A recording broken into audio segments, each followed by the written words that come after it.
Welcome,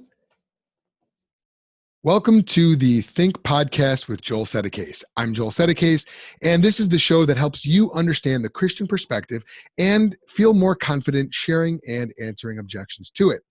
All right, so how much do you know about Buddhism? Well, here in the United States, about 77% of our neighbors claim some kind of Christian identity. So when we're sharing the gospel, that means that we are more than likely able to do so using biblical terms that generally make sense both to ourselves and to our discussion partners. I'm talking about terms like God, sin, heaven, hell, Jesus, etc. And yet, our society is becoming more and more diverse. Currently, right now, there are about 1% of Illinoisans in my home state who identify as Buddhist, for example. And so because of the increasing diversity around us, we need to become better equipped to converse with folks who not only don't trust in Jesus yet, but may not even be operating out of the same ideological framework as us. Now, again, one of those religions, one of those worldviews that we need to get to know is Buddhism, because even though the percentage is small, we are still talking about hundreds of thousands, tens of thousands, even in my own home state of Illinois. However, like Christianity, here's the challenge. Buddhism is a diverse worldview. And so in the West, most of our resources and writings on Buddhism actually miss the mark because they deal more with Theravada Buddhism, which is more popular in India and South Asia. When we think about mindfulness, that's where that's coming from Theravada Buddhism. However, if we're going to effectively bring the gospel to our neighbors from East Asia, we need to learn something completely different. Those who practice Buddhism from East Asia think about truth differently. They come from different Buddhist sects.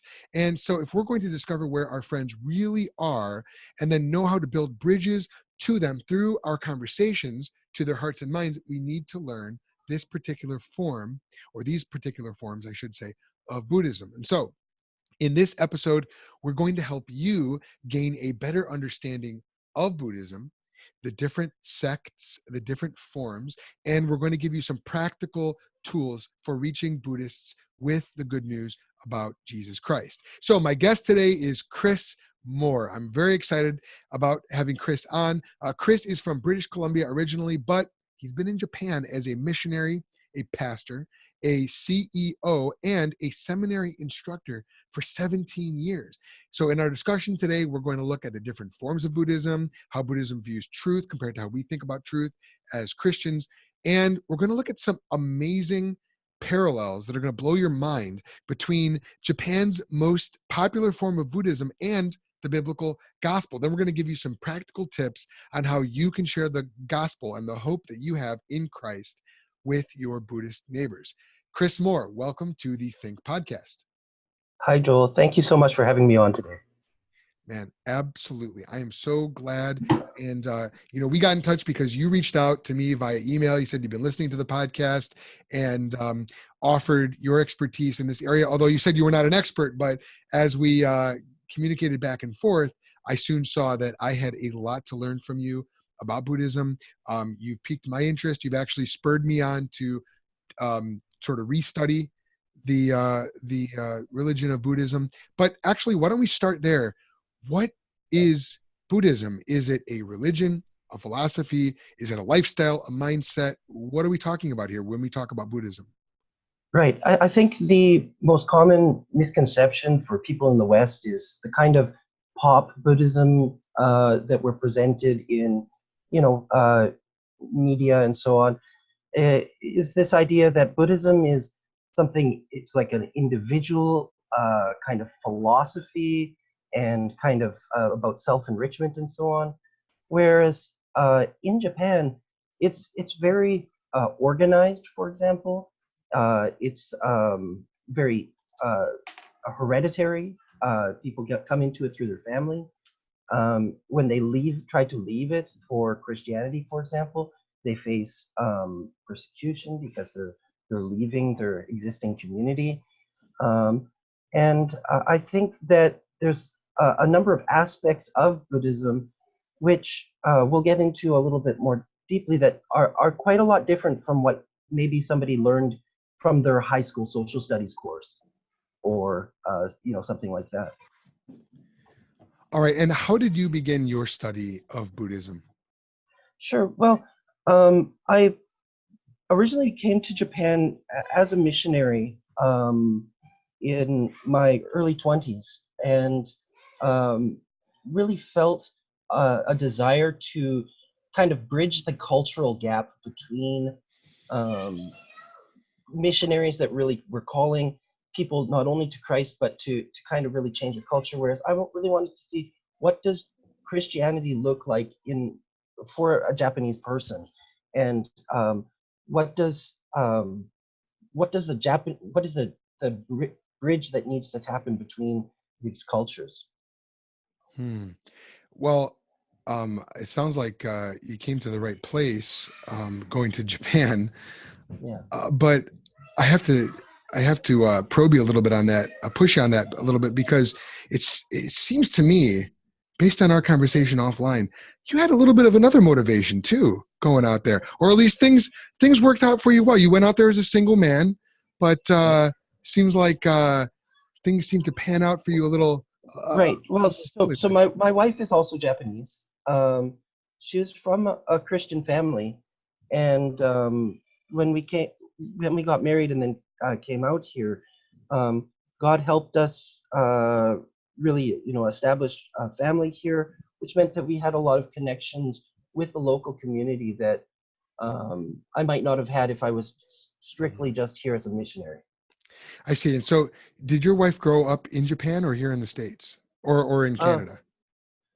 Well, she grew up in Canada, sorry, in Japan, Okay. and I met her in Canada in my Bible school. Oh, okay, okay. So I misunderstood. I was under the impression that you met her when you went over to Japan. So I retract my my pushback there. So I apologize, Mm, Chris. Not a problem, not a problem. So what kind of work are you doing with Buddhists currently? Right. So, um, as you mentioned, kind of in introducing me, I do more than just work with the church. I also own a translation company and have contacts into the business world. And being the majority religion of Japan, um, it has a big impact on business relationships and just interpersonal relationships in the community. My children attend just public school, um, and like for example, their field trip will involve visiting a temple, for example, or again, business contacts will have tours set up that involve visiting temples, or maybe when somebody passes away, there's interaction with the temple as well. Yeah, I'm under the understanding that most of the funerals are done under Buddhist with a Buddhist. Would it be a Buddhist priest or within the Buddhist temple? Is that correct? Yeah, that's right. So because it's just pervasive throughout life in Japan, as a Christian here, we're required to interact with it. And I think, for example, some of your listeners in the United States too, this conversation connects because you'll have people from Asian countries that come to the States and they have that background and worldview that they bring with them, even as they work and do business and life in the United States. Hmm. So, would you say that Buddhism functions culturally in Japan in a similar way to how Christianity functions in the United States or traditionally in Canada? Sure. Exactly. It's kind of the background base set of understanding and knowledge, and kind of sets the cultural norms. And um, the thing that was really quite surprising for me was um, kind of the various levels of devotion or commitment, where Hmm. um, some people, for example, you might have what we in Christianity might call the CEO Christian, the Christmas, Easter only kind of crowd. Yeah, Uh, the Creasters. right. Yeah. They Buddhists will have kind of a strong association with Buddhism for their special events and times through the year, or things like that. But in terms of day-to-day commitment, it might their values might vary from that a little bit. All right. Now, could you sketch for us briefly some of the history as to how Buddhism came to dominate in Japan and in the East? Right. So, and this is an important point, getting back to like the different kinds of Buddhism that you were mentioning at the beginning of the show, that Buddhism in China and in Korea, Japan, and East Asia tends to be Mahayana Buddhism, which is a kind of Buddhism that's very different from the more aesthetic practices that we see or we think of the kind of meditation and these esoteric practices. Mahayana Buddhism tends to focus more on relying on a kind of grace in order to progress in the Buddhist worldview. And how did that form of Buddhism, Mahayana, come to become so prevalent in Japan, whereas not elsewhere? Right. So the Mahayana Buddhism, the primary text that it relies on is the Lotus Sutra or the Infinite Life Sutra. There's a number of different holy books that spread in popularity throughout Eastern Asia versus what we think of as kind of Buddhism in the Theravada form that focuses more on, for example, the Heart Sutra. All right. And so when I go into my local pharmacy or grocery store, and there's the rack of magazines up front, and there's one that has a peaceful looking woman on the front with a big headline splashed across that says mindfulness, or the art of mindfulness, and there's clearly these Eastern Buddhist undertones there. That would be more associated with Theravada Buddhism as opposed to the Mahayana Buddhism of Japan. Is that correct, or is there some overlap there? Well, there's overlap in that the central practices of meditation and mindfulness are the same in both.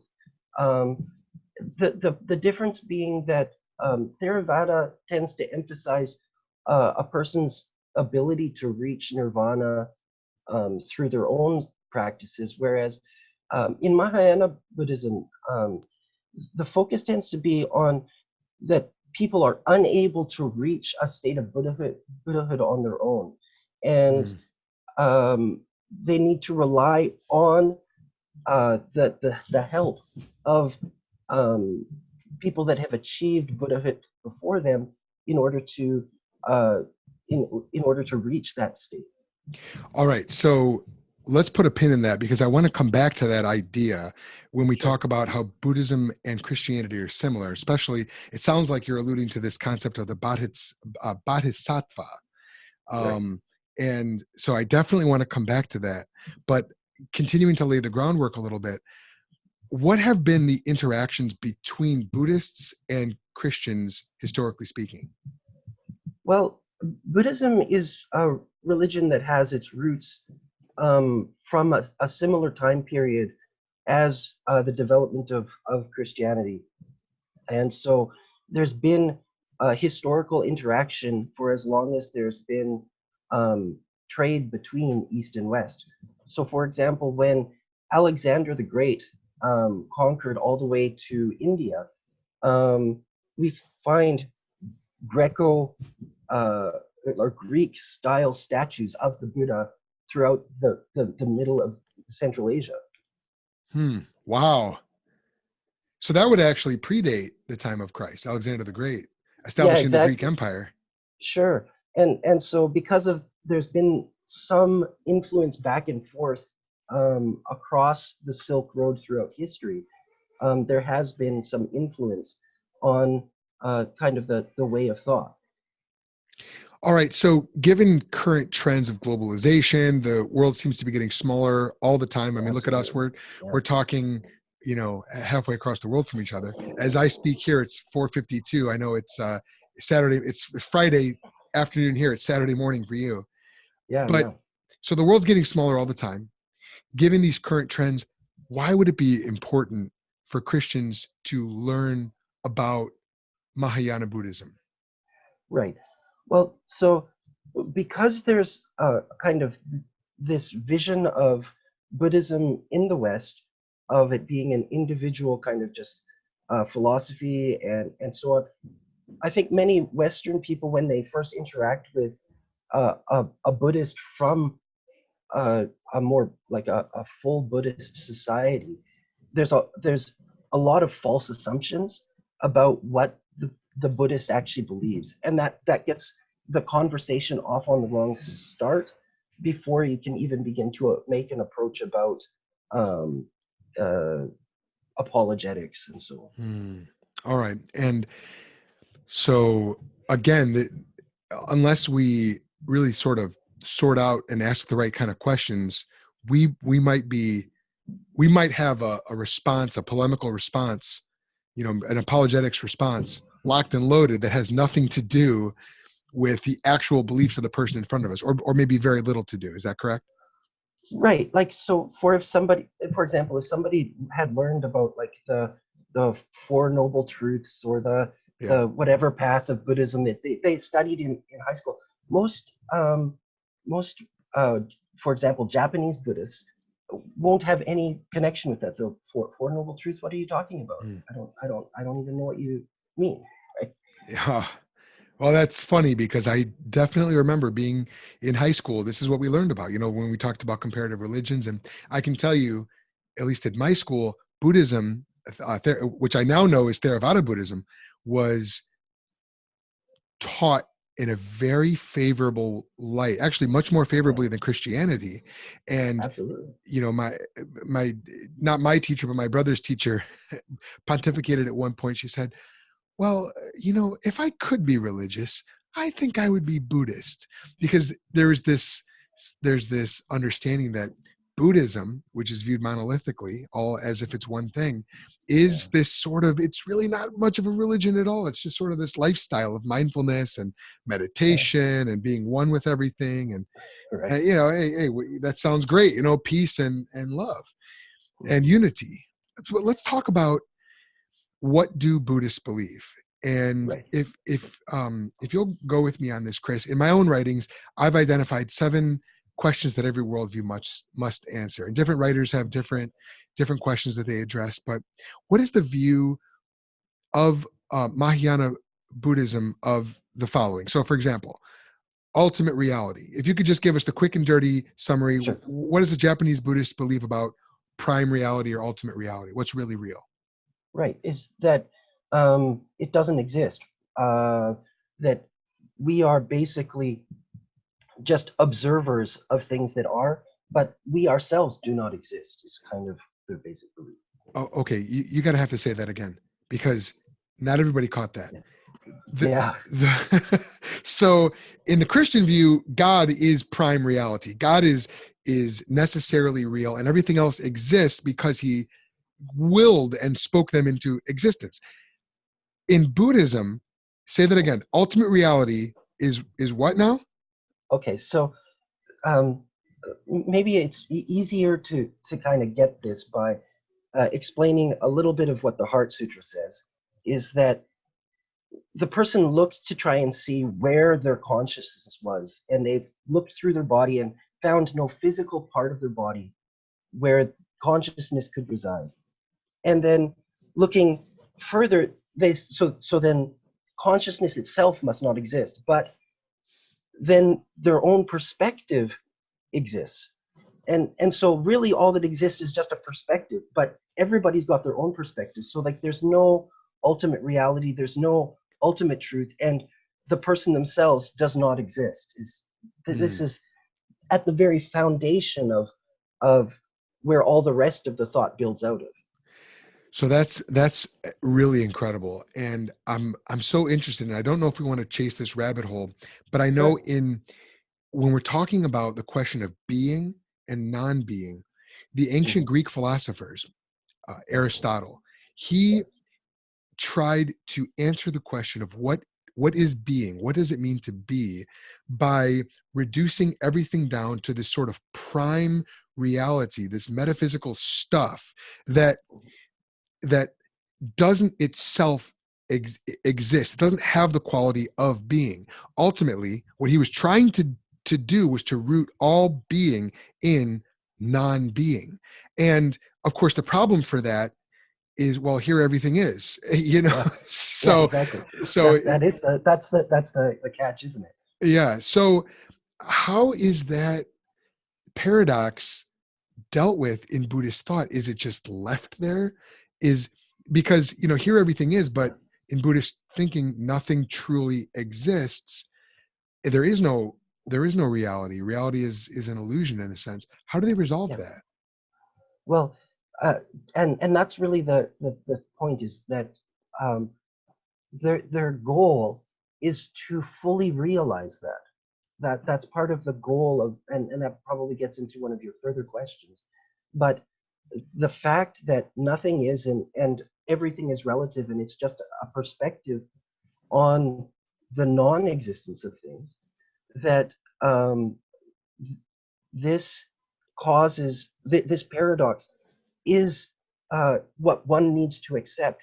And there's a famous Japanese poet actually that wrote about this, and he said, the world is like mist, um, and yet, and that's how the poem ends. He had been facing great difficulty in his life. His wife died, his children died, and struggled with this very problem, because the Buddhists kept telling him that the world just doesn't exist. You just have to accept the non-reality of it, and then you won't feel these feelings of sadness. And yet, he still had the feelings of sadness. And so I think even the Buddhist, even with this worldview, does acknowledge in the depth of their hearts that there is a supernatural existence. There is something beyond which we can see. Makes me think of that verse in Ecclesiastes that says, God has put eternity into the heart of man. Amen. There's that deep metaphysical longing for eternal reality and truth. Chris, Right. my next question then has to do with morality, because Right. if I don't exist and you don't exist, then what sort of laws or rules are there governing the way that you and I interact with one another? Or, in Christianity, the greatest, well, I should say in the, at least in the Old Testament, the greatest commandment is love the Lord your God with all your heart, soul, mind, and strength. Sure. So our first moral obligation is to God as prime reality. The second obligation is love your neighbor as yourself. So it's to our fellow man. Right. What is the implication of this particular Buddhist metaphysical belief have on their conception of morality? Can you talk about that? Yeah. Well, and it's interesting to see how it plays out, because they believe in a universal law of morality, in terms of our conformance to that law will cause a person's soul to rise to a higher level, approaching Buddhahood, or or retracting from it. And that law of karma, which I'm sure your listeners even have heard of, has interesting out.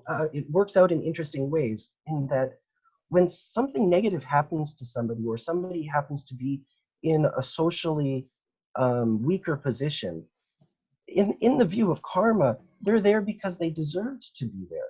And so that's why we often see in Japan, for example, um, far less, for example, care given towards um, people that in the West we would say are in the image of God, and people with a disability, for example, have there's a much more care towards them in the West than there is in the East, and it happens to be because of this idea of karma.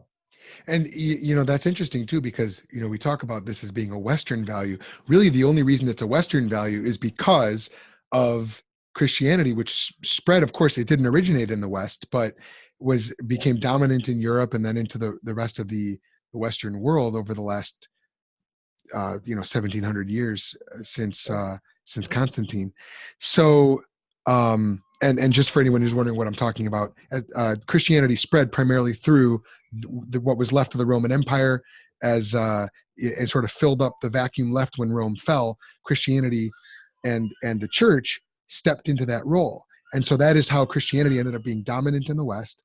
And so today, now, as Christian missionaries like yourself have spread to Japan, now here you are coming as historically the product of Christian missionaries that spread west, and the pioneers and settlers that spread west into North America. But now you're taking the gospel message to the east and encountering the result of a very different kind of history and a very different. Well, as a West Coast North American, it's actually just further west for me. Oh yeah, I guess it would be, wouldn't it? That's funny. Yeah, very true. So one Pacific coast to another. wow, yeah, how about that? You just hopped across the pond there. Sure. So in terms of truth, can you talk about the two different kinds of truth that are functional within Buddhism? This idea of nirvanic truth, which is sort of metaphysically true, and then the more practical, everyday level of truth that works. Can you talk about that? Right. Well, because as we were talking about perspective, and everyone's just basically their own perspective, they don't really come down to absolute truth, that all truth is essentially relative, and that truth claims themselves are also relative. So they're very they don't have any feeling of conflict. For example, a Japanese Buddhist who also attends a Shinto celebration. When you say Shinto, define Right. that for us. What is Shinto? Okay. Sorry. Yeah. So Shinto is the native religion of Japan. It's kind of animistic spirits, kind of polytheist. Every stone, every rock, every mountain, there's a spirit in it, and the imperial family is based on Shintoism. Right. So this is the form of religion that predates Buddhism, even. Yes. Correct. And yet, Yeah. the statistics are very interesting, because it's something like 80 something percent of Japanese they would practice Shinto, but it's 70 something percent practice Buddhism. Yeah. And I'm not the greatest mathematician, but I'm Right. pretty sure that adds up to more than 100%. So there's clearly a Yeah. lot of overlap going on between these two worldviews. Yeah. Most Japanese will use Shinto for celebration and Buddhism for mourning. Interesting. Why Yeah. would that be? Do you have any Well, insight on that?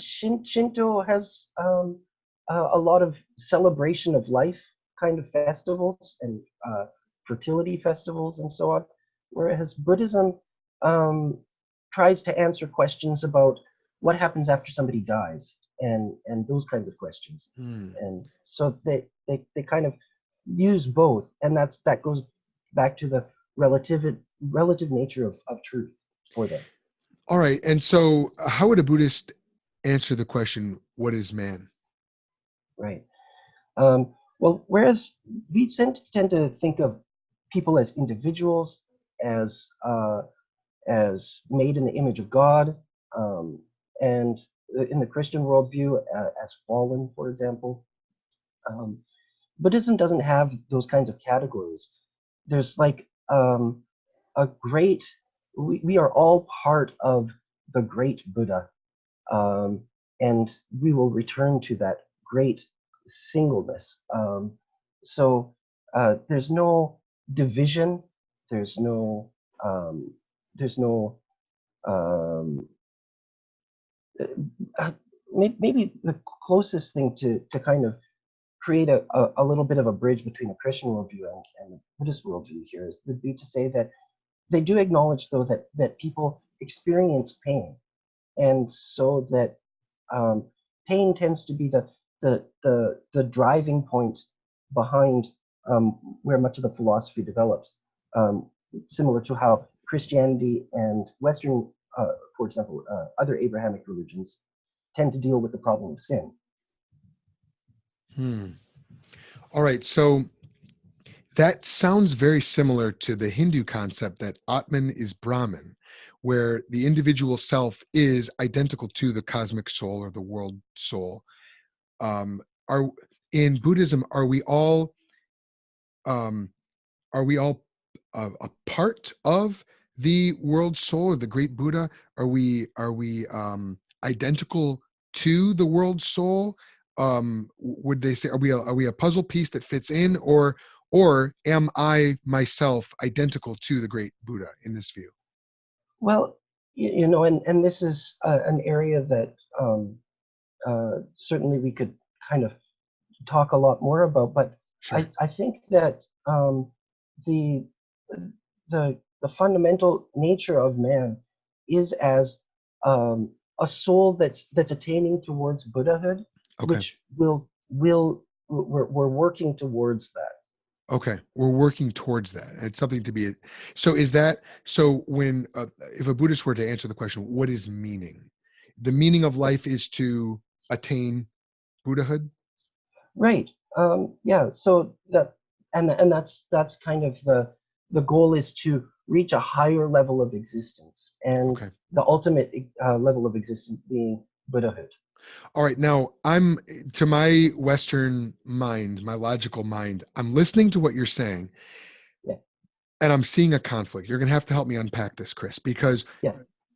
if the meaning of life is to ascend through these different reincarnations and through the process of eventually escaping reincarnation, Mhm. and I want to achieve Buddhahood, and I want to achieve Yeah. a greater state of being, and yet ultimately nothing is behind that. There's nothing, because nothing exists. So how do I achieve a greater level and a greater state of being if ultimately, the closer I get to ultimate reality, the closer I get to nothingness? How is nothingness and this higher level of being, how are these two reconciled? Right. And I think at this point it might be good to just take one step maybe back from this part, because this is where our Western perspective and our teaching tends to want to go to, like, okay, well, what's the end game of it? Whereas Mahayana Buddhism tends to focus more on um, what are we doing in this life right now that's driving that will help us to reach that next level, rather than answering the kind of eschatological end game of it. Well, that was going to be my next question, is what is our destiny? Sure. And so is that a question that a Mahayana Buddhist would really necessarily be asking? Right. And okay, so um, the Theravada style Buddhism tends to talk about the more this kind of the end game of it, and saying that we ourselves need to better ourselves so that in the next reincarnation we'll be one step closer to Buddhahood. Uh-huh. Whereas Mahayana's answer to these questions is uh, points to human nature as fallen. They recognize that we ourselves, they tend to state that people right now are in a level of corruption where they can't achieve any better status for themselves in this passage by themselves, and that they're going to need to rely on external help from somebody that's already achieved Buddhahood in order to reach that next level. Which is an incredible parallel to Christianity. Absolutely. I'd like to flesh that out, but first, what do Buddhists think of Jesus? Would they view him as someone who attained nirvana? Do they have a Right. concept of Well, him at all? so for many Japanese, you might ask them, who is Jesus Christ? And some might say, is he one of the presidents of the United States? Or, like Okay. there's just not an understanding or anything. Yeah. Okay. Okay. Yeah, we could only hope. we could we could only Yeah. wish. Right. Well, he does have all authority in heaven and on earth, so he's sort of Or, sort of uh, somebody else says, isn't he the guy that brings you presents and dresses in a red suit? Or... Oh, I wonder how many Americans would think that too. Right. So when we're talking about how Buddhism and Christianity are similar, Chris, how important is it to draw on those similarities between Buddhism and Christianity? Right. So, like I was starting to get into that, Mahayana Buddhism really is about the major sects of Buddhism in Japan and China and Korea. They're calling upon the name of a a Buddha that has achieved Buddhahood before, and saying, "Would you help me to move forwards in this to the next level of Buddhism?" And in Japan, that will be like they'll call upon Amida, or they might call upon the name of one of the sutras, the Lotus Sutra, and say, "I depend upon this in order to get to the next stage." And so, because they're depending on an outside force to move them to the next level, that's very parallel to, in the West, us calling upon Christ to say, like, "I can't do it on my own. I need your outside strength." And is that universal to all of Mahayana Buddhism? I know there's different sects. You mentioned Pure Land Buddhism. Is that exclusive to Pure Land, or is that all of Mahayana Buddhism? Right. So Mahayana, the word itself means big cart. It's a big cart Buddhism. And what it means is that we ourselves, Mahayana Buddhists believe that we are corrupt and can't achieve the next level of Buddhism. So we're all going to have to get on the big cart being moved ahead by this other Buddha if we're going to ever make any forward motion. And so the method for getting onto that big cart differs between the different sects. So I see. The Pure Land Buddhist says Amida is the name of their Buddha, and they say, "Amida, would you help me get onto the big cart?" And that's going to move them forward. Whereas Nichiren Buddhism will say, "We don't need Amida, we just need the Lotus Sutra." And so if I say the Lotus Sutra is going to help me to get onto the big cart, I'll just depend on that. All right. Now, Buddhism was started by Siddhartha Gautama in India. You haven't mentioned him yet. Does he play much of a role in Mahayana Buddhism, or not so much? Because isn't he the original Buddha? Right. So the original Buddha, Siddhartha Gautama, he founded this religion and showed the way, and his writings are preserved in these sutras. But at the practical level, Mahayana Buddhists do not believe that they will achieve Buddhahood according to the method that he initially taught. And the Lotus Sutra, which records his final teachings, is the Buddha himself recognized that no one could do it, so he prepared this cart. And so they do recognize and venerate Buddha, but they rely on the strength of these secondary Buddhas, or the secondary teachings in order to achieve Buddhahood. All right. And so can you explain for us the concept of a bodhisattva, and how is that similar or different to the concept that we think of when we think of a Messiah? Right. So in the case of Amida, Amida is the name of this soul that achieved Buddhahood, but in their normal human life as a human, before they became that, they bring up this distinction of a pre-Buddha Buddha and a Buddha that's achieved Buddhahood, and that's where this term bodhisattva comes in, is somebody that's on the path to becoming a Buddha but has not yet achieved it. And yet they forego achieving Buddhahood in order to turn back and help others along the path. Is that correct? Right. So Amida Buddha, there's a conversation between Amida before he became Amida, talking with the original Buddha and saying, "I would like to achieve Buddhahood, but unless I can also bring along everybody else with me, unless somebody that calls to me can also come, I don't want to achieve it. So you have to promise me that if I achieve Buddhahood, I'll also be able to save these other people. And that's why people in Pure Land Buddhism call upon Amida, because Amida gave them this promise that I won't become a Buddha unless I can also bring you with me. And Amida, he wanted to establish a pure land where others could come and be prepared to achieve Buddhahood. Is that correct?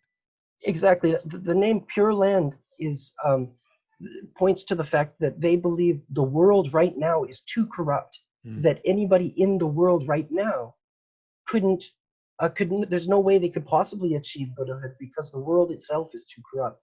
So Amidas said he would prepare a pure land where anybody who called on him could come, and in that pure land, anybody, even the weakest person, would be able to achieve Buddhahood because the land itself would be so pure.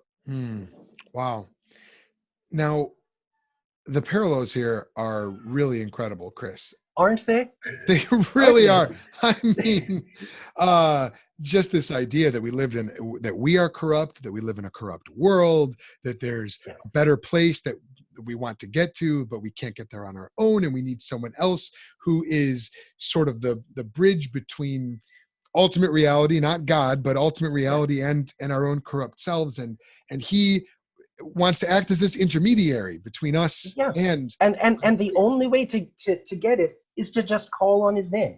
Oh my goodness. Now this is really incredible, because this, of all the worldviews that I've studied, this is the one that comes the closest to the idea of salvation by grace. Right. And so, like, when we think of Buddhism and you go back to, like, so what were those Four Noble Truths, and like, right, what was it about this, like, real and great, like, those things aside, Mahayana Buddhism at its core is an entire Christian worldview right on top of that philosophy. Now, and well, I don't want to cut you off, but I'm just racking my brain thinking through the history of the Christian West and Japan. It's hard for me to believe this just came up on its own without any Christian influence. I mean, is that the case, or is this a sort of a corruption, a metamorphosis of some ancient Christian missionary who went to Japan? Right. Well, I mean, this is based on some of their old sutras, and so it's difficult to tell exactly where the kind of influence comes in. But as Christians, we can say that when we see this, it's so easy to point to the counterfeiting of truth that occurs in other cultures, that so close and yet just a little twist. And I think that because the worldview is so close to Christianity, and that we've lacked understanding of it, has caused so many missions to Japan to not really understand how the approach that's needed to then reach these people with the gospel. How should we be approaching our Buddhist neighbors with the gospel? What kind of questions should we be asking? Right. Well, so I think the first thing to do really is, again, get a handle on what exactly do they believe. And it might surprise you that many of them actually haven't looked a lot into all of this, but they've said the prayer, they've called on the name of Amida a couple times, and they've punched their ticket and they're ready for the next level, right? But for those that are a little bit more serious about it and have an understanding, it's maybe a good point if the person is somebody that is a Pure Land Buddhist, for example, and calls upon Amida to help them get to this next level. To ask them a question, for example, so where did Amida live as a human? When did they live? Where did they live? Because when you look back to it, Jesus is a historical figure that you can point to a time and a place where he lived. But this Amida exists in their sutras, but not in history. So that is a key difference between Buddhism and Christianity. That rooting in historical truth, yes? Yeah. So I think that this is a key place where we can say, look, there's all these similarities. There's all these similarities, but is the person you're calling on actually able to fulfill their promise Hmm. to bring you into a new land? Is it an actual historical person? Whereas Jesus really is a historical figure, and no one will dispute that. So we're getting into some questions of epistemology. How do you know that Amida is who he is claimed to be and can do what you believe that he can do? And Yeah, the contrast would become, I would think, fairly clear that there's a major difference between what's claimed about him and the historical reality that is Jesus of Nazareth, who is a flesh and blood man who really did die on the cross, really did rise from the dead. And the theological truth behind that, as we know from the word, is he did that for sinners like us.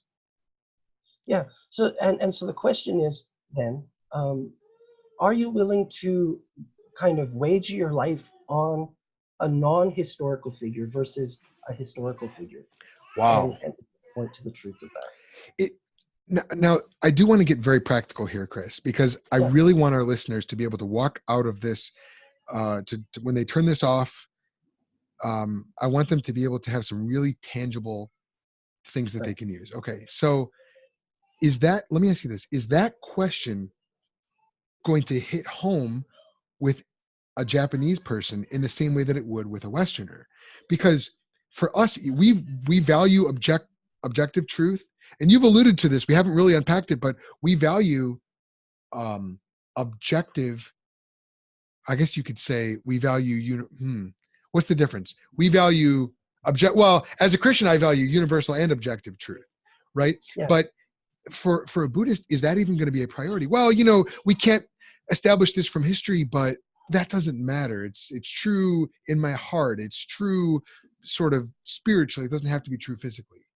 right. And universality. That's the key word there. Is that a Buddhist is happy to say that's true for a person from the West, but from the East, this is our truth, and they don't need to be in conflict with each other. So I think another concern that a lot of Buddhists might have actually is whether they um, what the whether their ancestors will be in the same, whether they will go to the same place when they die, is actually a really big part of the Japanese mindset.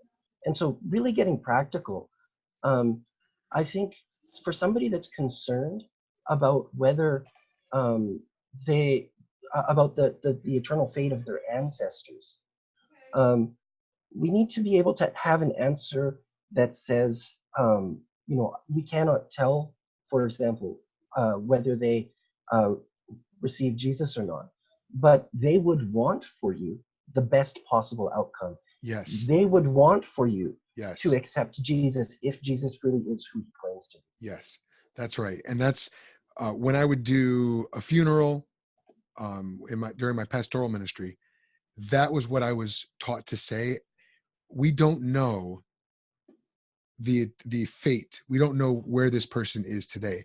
We do know that if they were here, here's what they would want you to know. And then you Exactly. can launch right into the gospel presentation.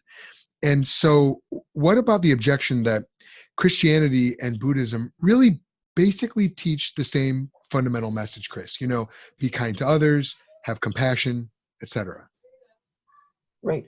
And for us, like as Christians, we need to say that, well, the fundamental message of Christianity um, isn't just love your neighbor. I mean, it is. Jesus, that's one of the things that Jesus taught. But our more fundamental message is that we want to ask people, uh, do they have a relationship with God? Do they know Him, and is He a part of their life?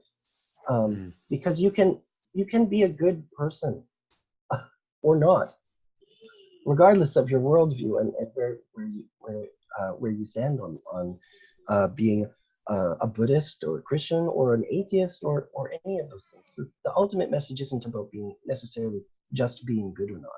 Yeah, and as uh, robust, theologically minded Christians, I mean, we would push back on that anyway and say, Yeah, goodness begins with a good heart. And right. one thing that the Mahayana Buddhists would agree with us on is that our hearts are not good. Our hearts are not pure.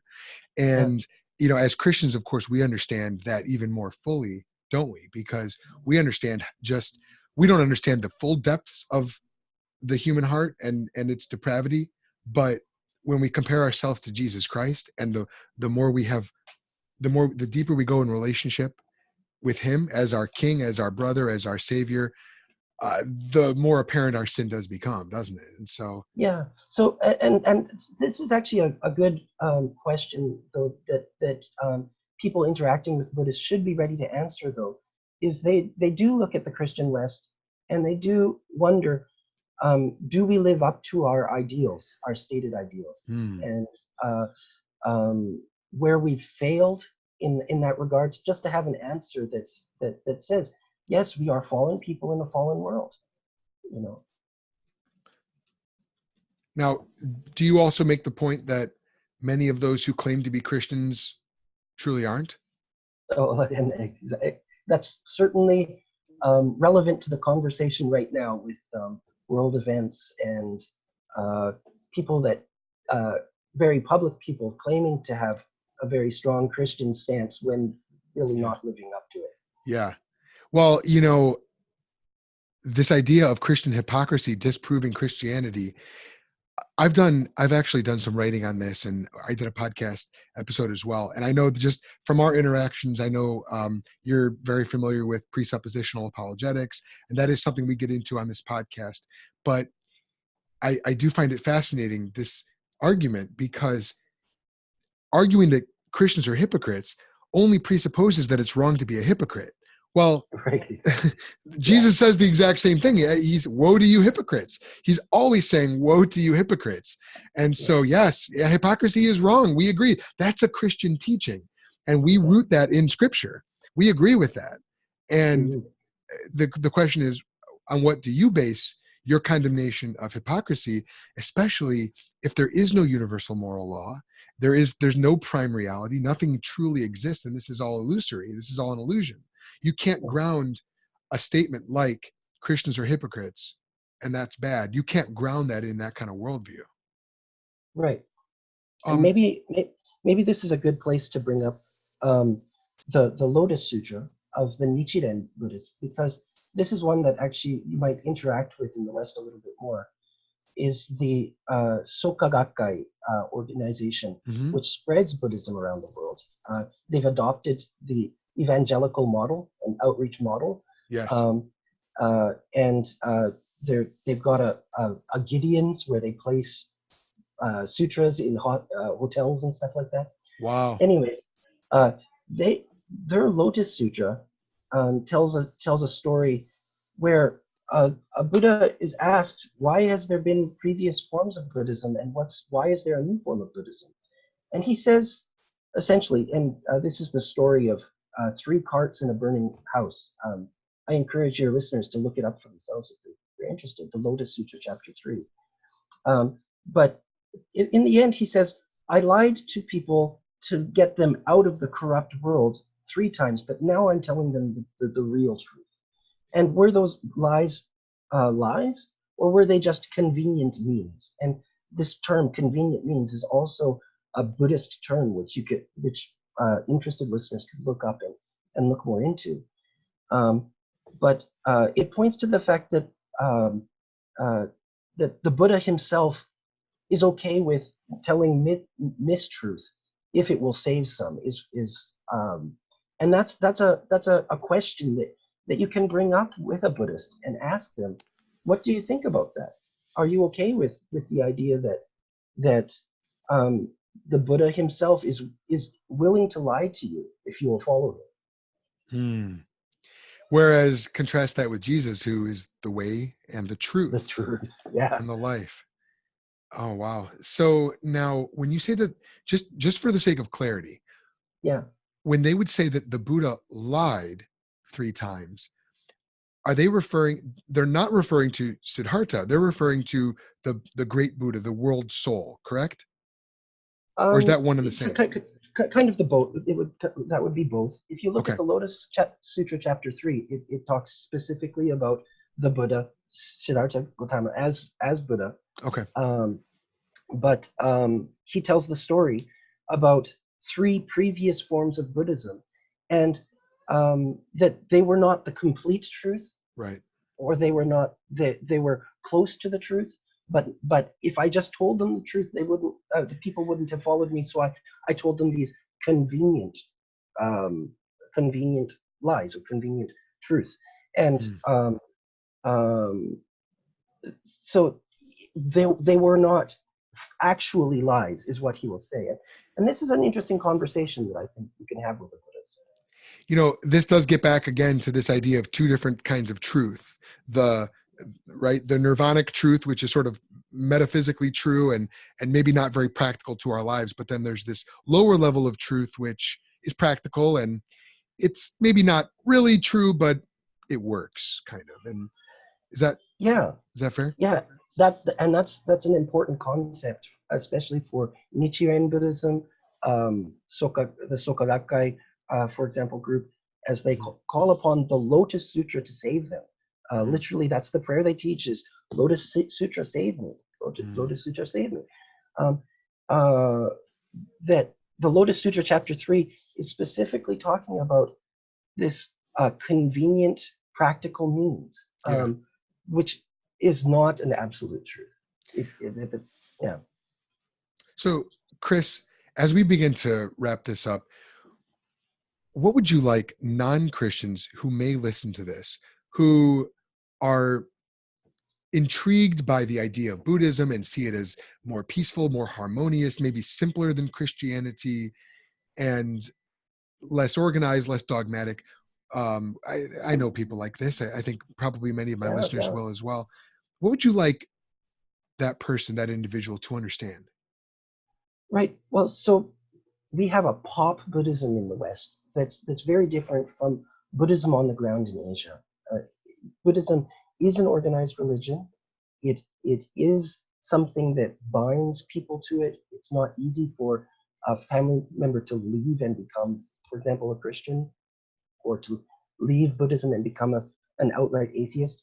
Um, the the It is actually a very structured worldview that does keep people in it. And so um, I think for the non-Christian listener today, I would say, um, please consider reading the Lotus Sutra chapter 3 and compare it to, for example, the Gospel of John, and see for yourself. Um, one is saying the Buddha is willing to tell mistruth if it's convenient, or practical, versus Jesus, who came really to give his life for you. Hmm. The good shepherd who lays down his life for the sheep. Absolutely. Yeah, thank you for that.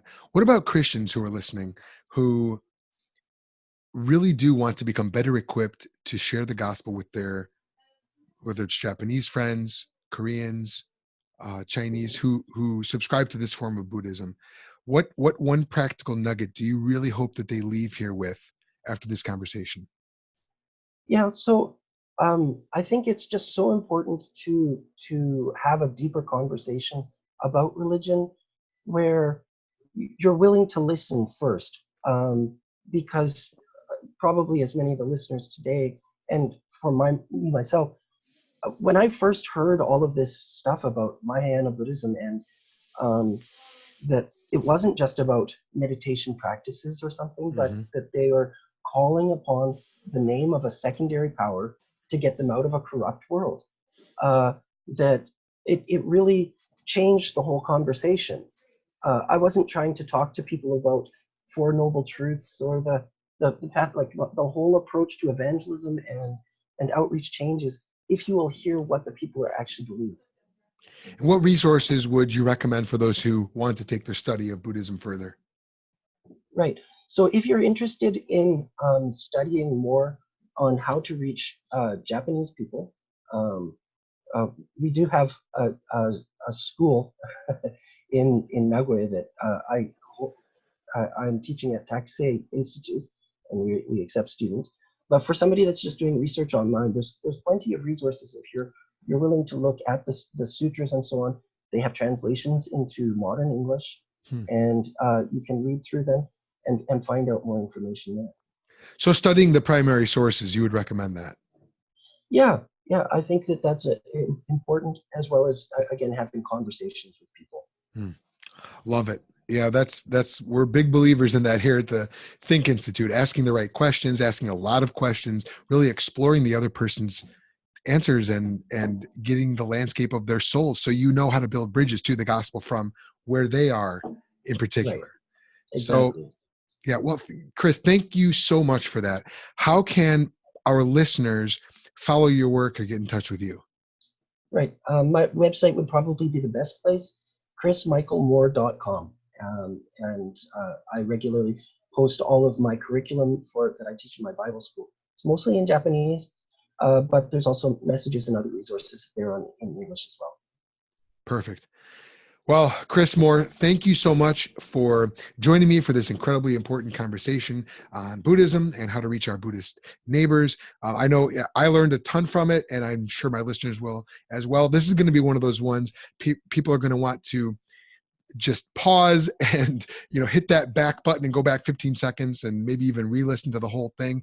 If you want to gain more resources and tools about how to reach your neighbors with the gospel, we've got those on our website. You can go to thethink.institute. We've got articles that I'm posting in the show notes. We've got articles on 7 worldview questions, the same ones that I just asked Chris about today. We've got articles on who is Jesus, what is the gospel. We've done podcast episodes on those, how to explain who God is.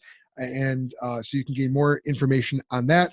Connect with the Think Institute on Twitter, Facebook, Instagram. We're on all the social media platforms. You can find us on there. We are not on Snapchat because, frankly, I think Snapchat is weird and I don't understand it. So we're not on Snapchat, but you can find us on everything else just about.